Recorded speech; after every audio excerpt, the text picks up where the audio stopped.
Welcome to the Software Process and Measurement Cast number 611. I'm Tom Cagley, your host. Today, we feature our conversation with Jeff Smith. Jeff and I talked about his new book, Operational Anti-Patterns with DevOps Solutions. Our conversation branched out to cover DevOps and how writing a book changes your perception of life. The conversation was the most clear-eyed and penetrating conversation on DevOps I've had on the podcast to date. Jeff challenged all of us to recognize that we can make a difference. Jeff's bio.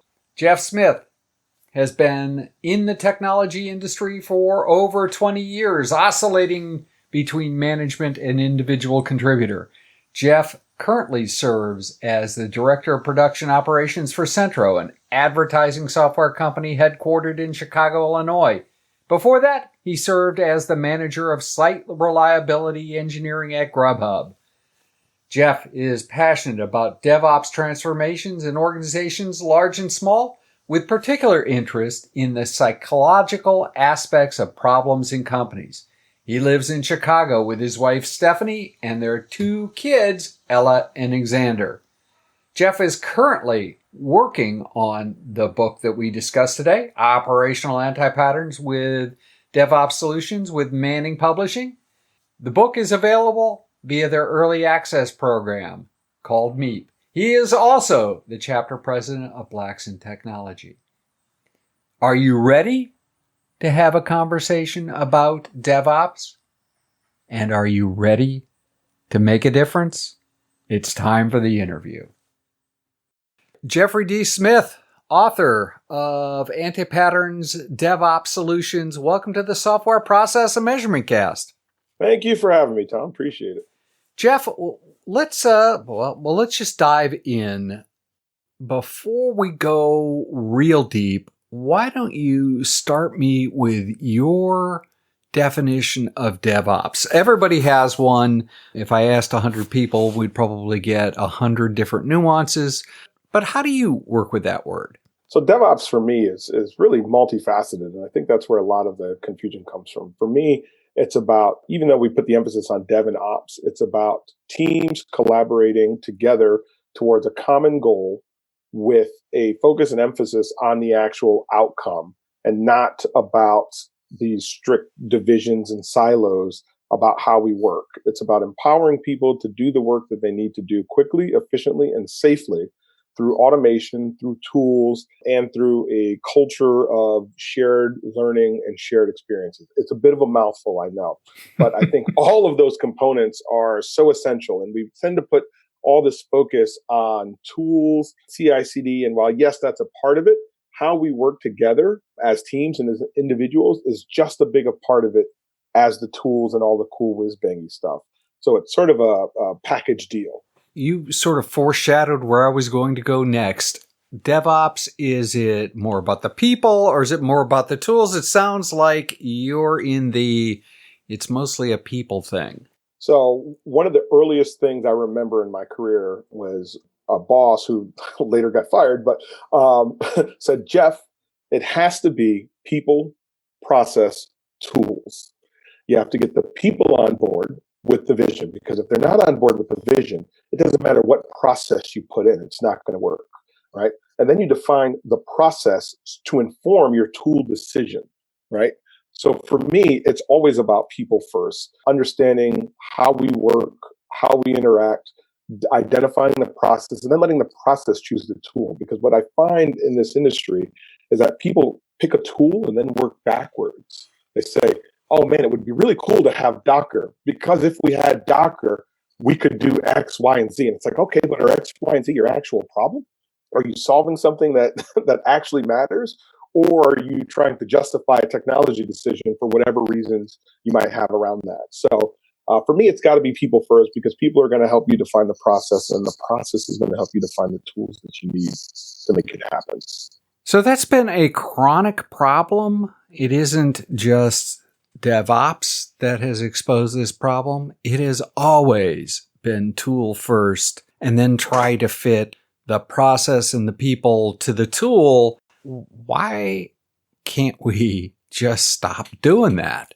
It's hard. I think part of it is because the tool is easy, right? The tool part of it, I firmly believe the tools portion of things is easy, right? Because it's this inanimate thing that we throw some configuration at, and it's going to do what we want it to do regardless of what we actually intended to do. It's going to do what we tell it to do. And I feel like the people portion of it is a little softer, is a little squishier because we're more complex, right? So you have to sort of face some of the ugly realities of organizations when you're trying to solve a problem from the people perspective. From the tools perspective, it sounds like it's going to be easy. We're going to institute this Jira workflow, and that's going to ensure that we have all of the reporting capabilities that we could possibly need, right? We're going to have all these labels. We're going to have all these smooth transitions to make sure nobody skips a step. And then what happens, right? There's 15 different use cases you hadn't thought of. There's the team over here that just doesn't really need this extra step. So it's creating noise in your reports because for some reason, this design team only spends 7 seconds in PR approvals. Yeah, because they don't have PR approvals, right?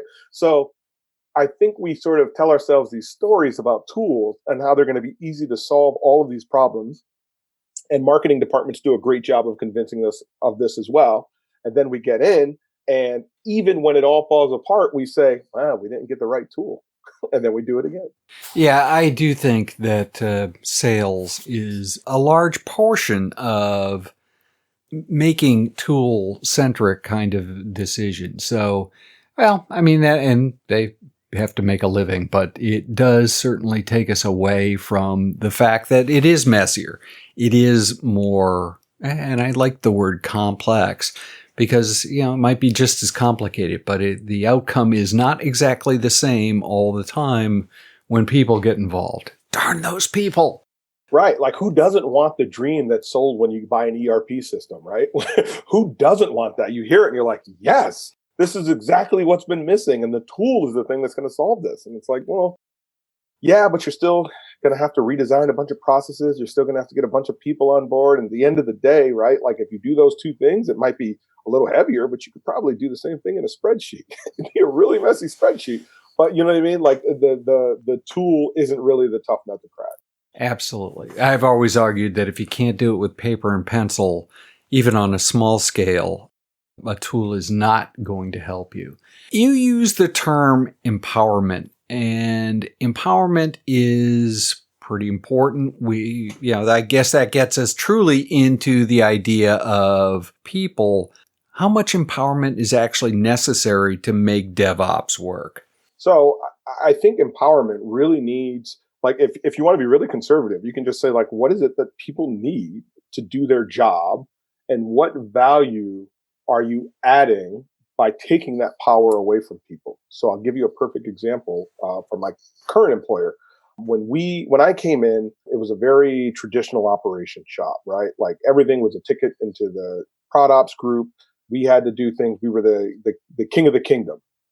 And when I started loosening things up, I brought a couple people over with me that were on board with the vision. People were sort of, whoa, you're going to let the developers restart Sidekick in production?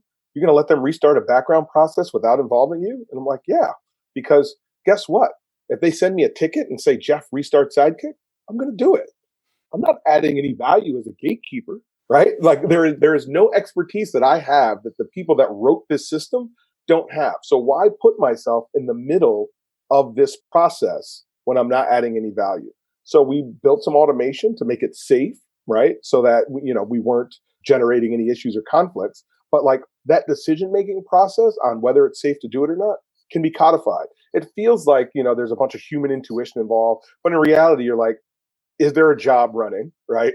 And is it a bad time to do it from a business processing perspective? You can automate those two things. You'd be surprised, but I've definitely written programs that can check the time. I've also written a couple programs that can tell me if something else is running. So now, as a ingenious human, right, I've codified my value into about a 30-line shell script. And I say, hey, guys, when you need to restart it, just restart it. And then we make the automation inform us so that when someone does it, I don't have to rely on someone remembering, I got to email ProdOps and let them know that I did this thing. No, it's going to post to an event server, whether you remember to do that or not.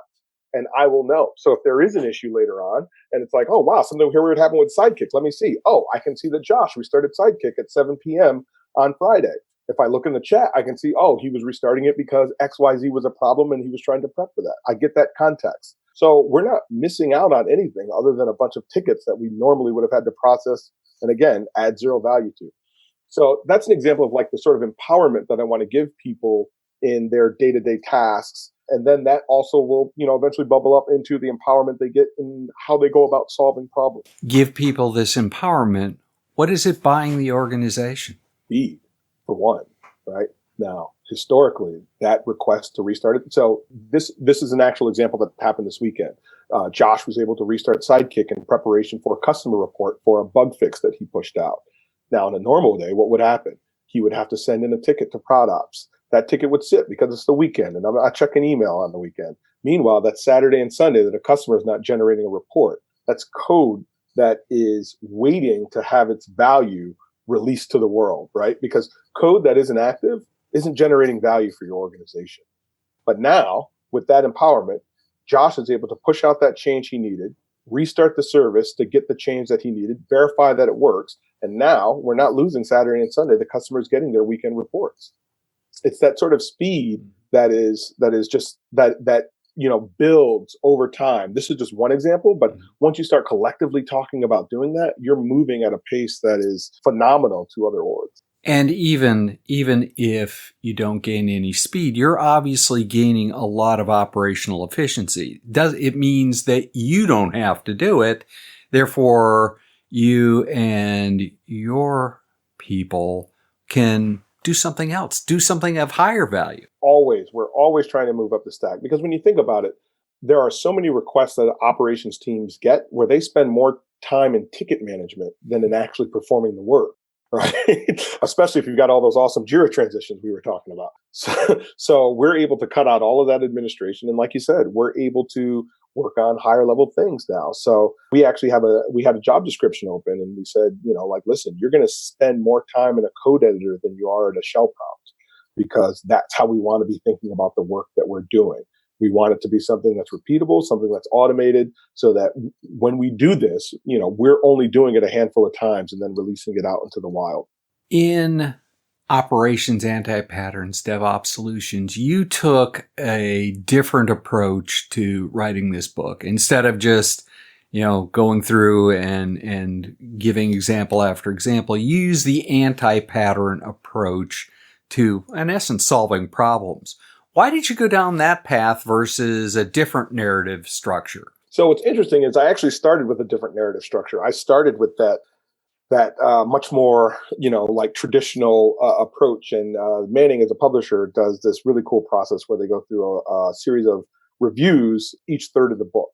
So after the 1P review, I got some feedback from a reader who had actually seen me speak before at an event.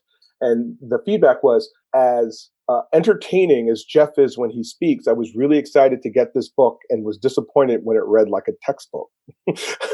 And I was like, oh, that's interesting. And I knew that I had been struggling to write originally because the voice didn't feel like my own. Mm-hmm. So me and my development editor got together and were like, well, how can we sort of approach this? How can we mix it up? And that's where this idea of sort of like anti-patterns came from, where it's like, really what we're talking about is addressing these series of issues that people repeatedly run into and kind of go to the same toolbox over and over again. It would be much more impactful to show people, this is the pattern and you're very familiar with it, but here's how DevOps addresses that pattern. Because then people can sort of take the pieces of the book that they need or that are most prevalent to them and have a roadmap. So the way the book is structured, you can, it's great if you read it cover to cover, but you can focus on the alert management chapter if you need to, right? And you can say, oh, this is an anti-pattern that we're dealing with currently, and we're solving it exactly how he says, but here's a DevOps fix for this. Here's a cultural issue that we're dealing with.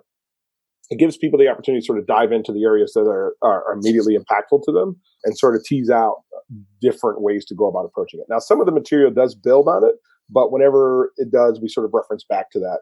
Hey, in the previous chapter, we talked about postmortem management and how to handle postmortem meetings. But for the most part, the chapters stand alone pretty well. How would you then suggest somebody uses this book? You say they could read it cover to cover. That doesn't sound like that's your vision for how it would be used. My vision actually is for people to read it cover to cover, just because, like I said, the DevOps approach is so multifaceted that I feel like every org is going to have to deal with the challenges that I talk about, or are dealing with the challenges already, just not dealing with them well or effectively. So I do recommend that people read it cover to cover. But I also know that we're in a world where your attention is being pulled in many directions, if it be, reading, Netflix, Facebook, all of these different places. So I know that, a lot of people just don't have the energy or time to jump in and read a 350 page book. So they would prefer to, get these sort of, bite-sized chunks, and the book affords you that opportunity. But for my money, I would say read it cover to cover. If you've got an area that you feel pretty comfortable with, you can skim through it, get an idea, look at the summary at the end of the chapter, and say like, hey, is there anything I need to go back and brush up on? But I try to make, heavy use of examples, a lot of them real world that I've experienced or have heard about through my networks, just to sort of like, ground this into some reality, like, hey, these things actually happen. So, I think that helps brings it home for a lot of people. If someone who is to pick this up that had the same level of expertise that you do, would they find this valuable, or is this targeted more at people that are new? How would you sort of grade it that way? Sure, I think it's targeted for newer folks. I think there's a lot of nuggets in there for folks that have been working in the DevOps space before. Some of it is going to feel familiar. I won't deny that, but there are a number of tips specifically from like the management perspective. If you've been like an individual contributor and you're looking to make that jump into management, there's a lot of talk about the different perspectives that a manager might have on a particular problem or scenario that an individual contributor might not. So there's a lot to glean from that.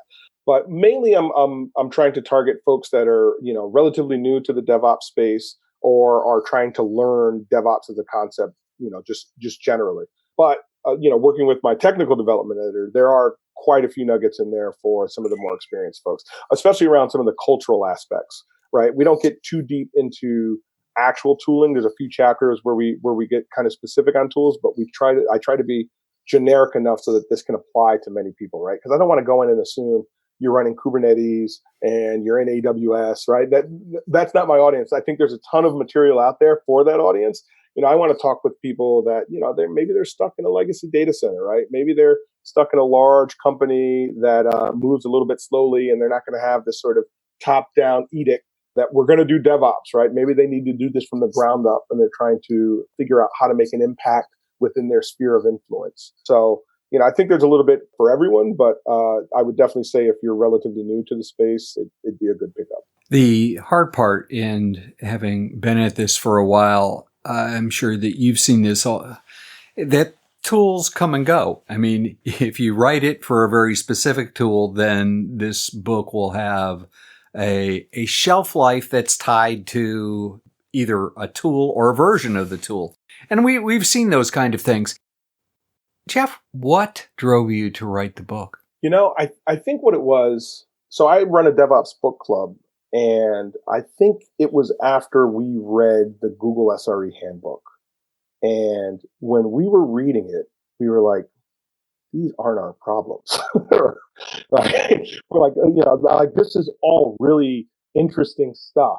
But everyone universally was like, this isn't our problem. And I think that because of this sort of social media ecosystem, especially Twitter, blog posts, you can very easily get lost in this idea that everyone is doing things like Netflix and everyone is doing things like Google and Apple. And it's really not the case at all. There are so many people that are just sort of left behind because they read a book that's talking about Kubernetes and they're like, listen, we're deploying once a quarter. I can't get to Kubernetes, right? So if that's the starting point, if Docker is the starting point, you know what I mean? I just don't have that sort of influence. But one thing I learned, is that there are a lot of things that you can do as an individual to sort of bring about a DevOps cultural change. There's things that you can do from the ground up that don't require, like I said, a top-down edict. And a lot of the books that I had read previously we're sort of talking to that group, right? Like, I don't have the power to rearrange seating assignments to make sure that ops is embedded with dev. But I do have the power to say, hey, maybe we can focus some energy on writing some automation to make dev more efficient. Maybe we can take a more active role in application support and understanding how the application works so that we can lend our experience with metrics and monitoring to the application layer. Because I remember coming up in a world where it was like, hey, the application's down. It's like, well, CPU and memory is good, so everything's fine on our end. And that was the end of the conversation. But I think through my DevOps journey, I realized there's no such thing as my side, right? If the server is fine, but the app isn't serving traffic, right? That's a problem for the organization. And, we can argue about whose fault it was while we're in the unemployment line, but that really doesn't do anyone any good. So, how do we go about getting more in each other's suit and understanding how our services, how our applications work? So that was the moment when I said, I want to write a book for those people, for those folks that don't have the control to change org charts, but still want to make a better life for themselves at work. How are you a different human being for writing the book? Oh, man. I am a lot more sensitive to content creators and public figures, right? Because, there's a fair amount of imposter syndrome that goes on when you're doing this, right? Because it's not like I have some amazing pedigree where I, launched a company that was sold for $75 million, right? Like I don't have any of those sorts of accolades that say, oh, this guy has been successful his entire life. So you sort of learn this balance between one, imposter syndrome, but then two, what my editor calls the curse of the expert, where she says, Jeff, you're talking to a peer when you're writing. You need to walk people through it because you're assuming that everyone knows what you know, but you just would be surprised how many people don't. So that was a constant struggle of like, oh man, I'm writing this thing and I don't know what I'm talking about. But at the same time, like, no, Jeff, you know what you're talking about and you're assuming everyone else knows, but they don't. So you need to really like spell it out and write it out for folks. So I think that has informed my communication style quite a bit more and has made me much more empathetic to what people don't know. And then also what I do know that might be, shareable. Because one thing I've discovered is that there's always new people coming into the industry. And there is something unique about everyone's voice. And there are things that resonate with folks. So when you're telling that story, the way you tell it could be unique for that person. And it's special for them. And they're like, when you say that, I got it. Thank you. Right. And that's something that only I can bring with my voice. So even though there's a bunch of Gene Kim, well, not a bunch, but, Gene Kim's out there crushing it with his books, Patrick DeVos, all these wonderful people out there. My voice is my own. And for some people, it works for them. So, just try to take pride and solace in that. Oh, absolutely.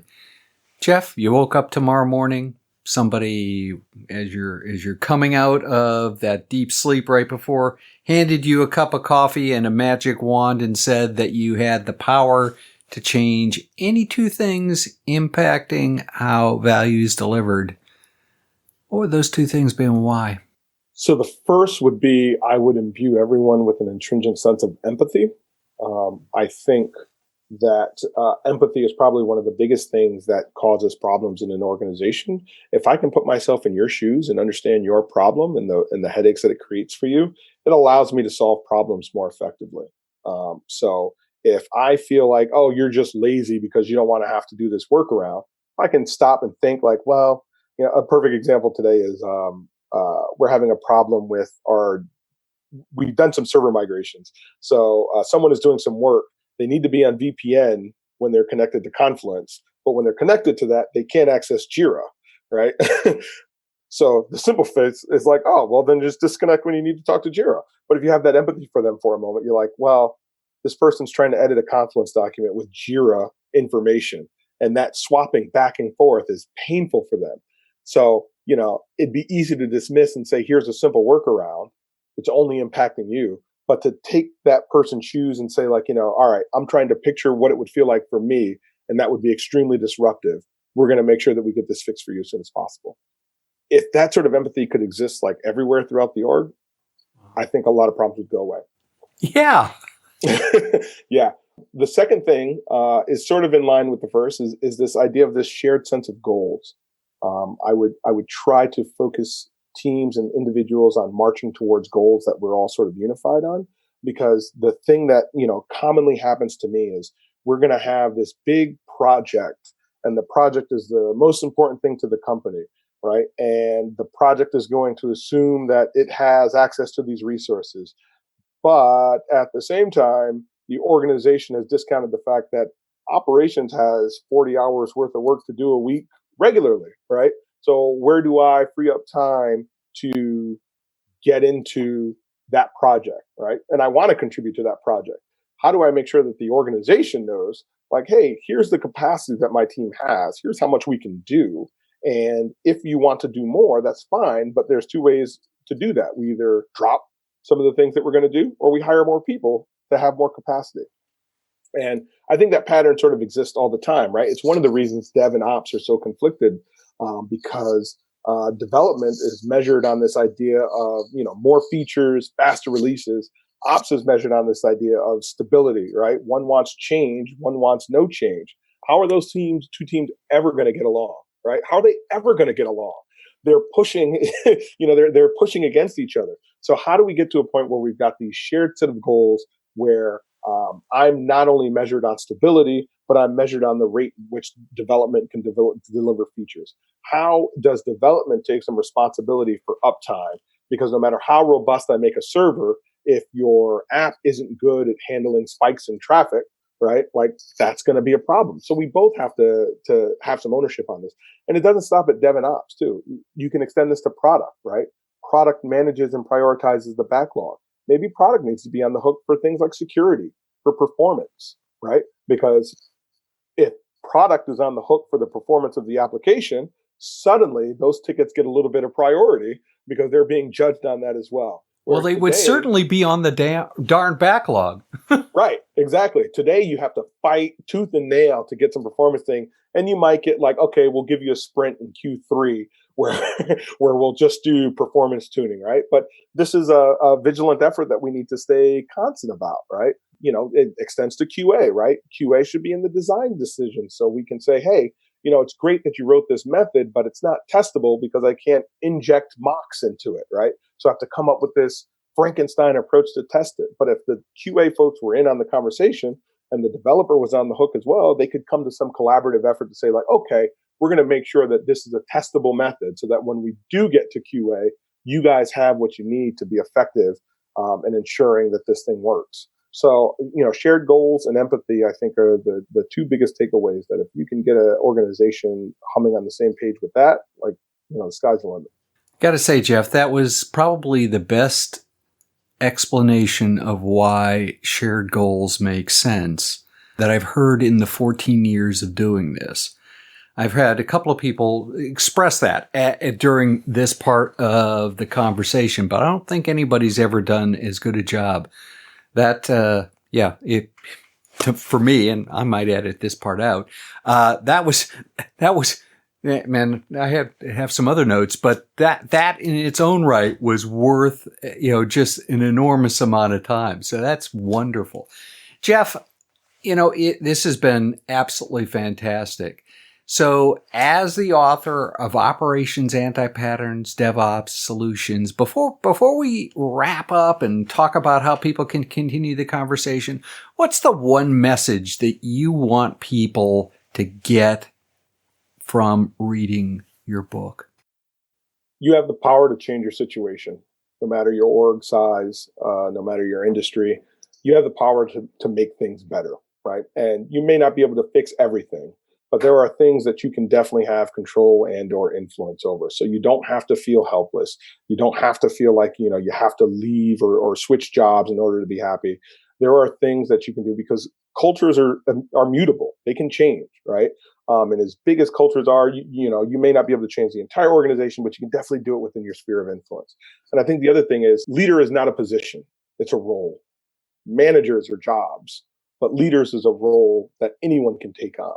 So just because you're not managing a team doesn't mean you're not leading a team. You can be the emotional leader of a team. There was a book I read, and I wish I could remember which one it was, but it might have even been 5 Disciplines of Execution. They say if you walk into a room with 10 people, within minutes you can determine who the leader is in that room. Now, who the manager is, but who the leader is. So I think people can do a big service by sort of identifying, like, am I the leader of this group, and then use that role power effectively to change their situation. How can people continue the conversation? The best place, I'm on LinkedIn a ton. You can find me, I think it's Jeffrey Smith /DevOps. And then you can find me on Twitter, where I do a lot of tweeting at Dark and Nerdy. There was an interesting thread. Well, this is going to be a little delayed, but I love sort of jumping in on these threads. There was an interesting thread going on today about some of your, as an experienced engineer, some of your early mistakes to make junior engineers feel comfortable about what they're going through, because we've all gone through it, right? So sometimes it's nice to see a senior person sort of like tell that story. So that was one of the things that we were talking about on Twitter today. So there's a lot of interesting debate. My horror story was I one time had to prep our test WordPress server to be re-imaged and reconfigured. So I went and I shut down WordPress, and then I dropped the DB, and then all my alarms went off, and I realized I was in production. Yeah. Yep. So it turns out that a couple years ago, we had made the decision that we were going to migrate the test server. Once we got it all set up and working, we were just going to migrate that into production as is. So I'd forgotten that the production server was named test-WordPress or whatever it was. So just through muscle memory, I'm like, test-WordPress, let's start doing this. Yeah. So that was an interesting lesson too, in how failure is never just one individual's actions, right? Because there was a community of us that said, like, yes, this is a solid way to go about doing it.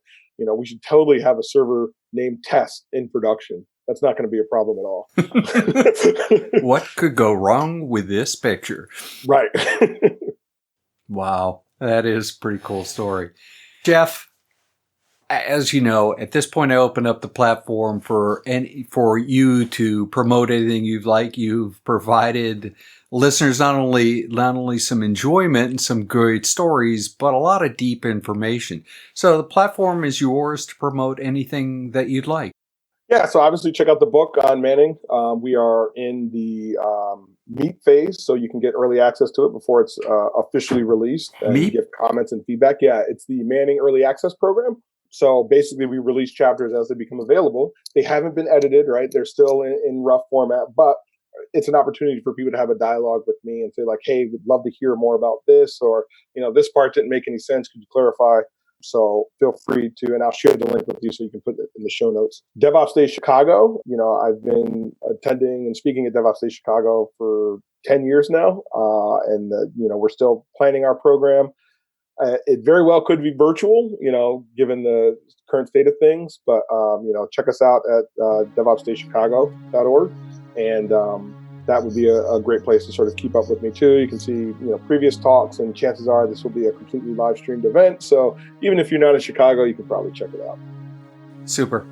Jeffrey D. Smith, author of Operations Anti-Patterns, DevOps Solutions. This has been absolutely fantastic. Jeff, we're going to do this again, I promise. This is awesome. It's been fantastic. Yeah, had a good time. Would love to come back.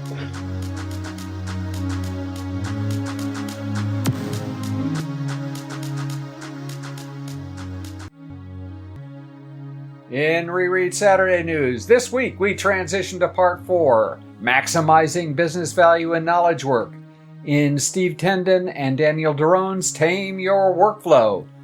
We are approximately 40% through the book, according to the Kindle app on my laptop.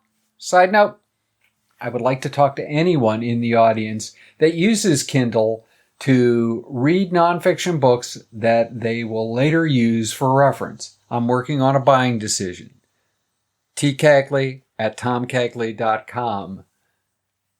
Remember, buy a copy of Tame Your Workflow, link in the show notes, support the authors and the blog and podcast. In the Software Process and Measurement Cast number 612, we will break pattern. Instead of having an essay and a conversation with one of the columnists, Recently, I had a conversation with Alan Kelly and Woody Zuhl about the topic of coaching and how if you bring all of your capabilities to the table, you've transitioned to a guide. Alan and Woody are Agile guides. This conversation rocked my world. If process improvement is a never-ending journey, why do so many people ask, are we there yet?